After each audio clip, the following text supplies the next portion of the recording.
একজন স্টুডেন্ট। আমি অষ্টম শ্রেণীতে পড়ি। আর আমি এমনি তুমি এই কাজগুলো করতেছো, এই জমিটা কার? এটা আমার বাবার। তোমার বাবার? আমার বাবার এখন বিকাল, এজন্য আমি খেলা বাদ দিয়ে আজকে কি মানে এতে গেছিলাম, স্কুলে গেছিলাম, স্কুলে গিয়েছিলাম। যাওয়ার পরে এখন বিকালবেলা এসে কাজ করতেছো? হ্যাঁ হ্যাঁ। মানে তোমার কাছে কি লজ্জা লাগতেছে না? না, এটা তো আমার বাবার সম্পত্তি, আমাকে এটা দেখভাল করতে হবে। হ্যাঁ। তার জন্য আমি এটা দেখাশোনা করছি। আসসালামু আলাইকুম। আজকে এমন একটি জায়গায় এসেছি যেখানে আপনাদেরকে দেখাবো যে প্রত্যেকটি ছেলের জীবনে কিন্তু অত্যন্ত সংগ্রামের। আমি যে মানুষটিকে আজকে দেখাবো এখন সরাসরি খেতে চলে আসছে, অর্থাৎ আঞ্চলিকভাবে বলতে গেলে আমাদের বর্তমান ধানের মৌসুম, এবং ধানের মৌসুমে একটি ছেলে, সে একজন শিক্ষার্থী হওয়ার পরেও তার বাবার সম্পত্তিতে সে কীভাবে সহযোগিতা করে এখন সরাসরি আপনার ক্যামেরায় দেখাচ্ছি। যে একটি ছেলে আপনারা দেখতে পাচ্ছেন যে এখন কিন্তু সে খেতে কাজ করতেছে। আমি ক্যামেরাম্যানকে অনুরোধ জানাবো যে দেখার জন্য, আসলে তার সাথে এখন কথা বলবো। এই যে ধানের জমিটা, সে কিন্তু আমরা এখানে দেখলাম সে কাজ করতেছে। এখন সরাসরি তার সঙ্গে কথা বলবো। যে হ্যালো, কেমন আছো?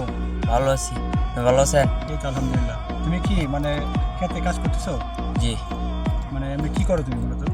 এতে আমি মানে কি তো আছে যে তোমার বয়সে অনেক ছেলে মেয়েরা মানে লজ্জা পায়, বাবার জমিতে কাজ করলে মনে হয় ছোট হয়ে যাব। তুমি কি মনে করো, তাদের উদ্দেশ্যে কি আমি বলবো?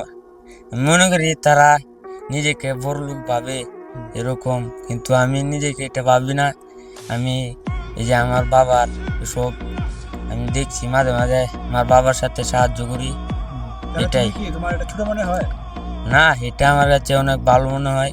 কৃষি কাজ এমনিতে কোনো কাজেই ছোট না। এটাও আমি শিখে নিচ্ছি, পরবর্তীতে কাজে লাগতে পারে। আর তোমার বাবার মানে তোমার বাবা যে কর্মটা করে, তুমি কি সমাজে 10-5 জনকে বললে তোমার ছোট লাগে? তোমার বাবা যে কৃষি কাজ করে না, এটা আমার গর্ব যে আমার বাবা একজন কৃষি কাজ করছে। এটা আমরা এগুলো ধান মারি, তারপর এগুলো আমরা খাই। অনেক পরিশ্রমের পর আমরা এই ভাত পাই। আসলে ওর কাছ থেকে অনেক কিছু শেখার আছে। সে যে কথাগুলো বললো যে তার বাবার কর্মটাকে সে কখনো ছোট মনে করে না।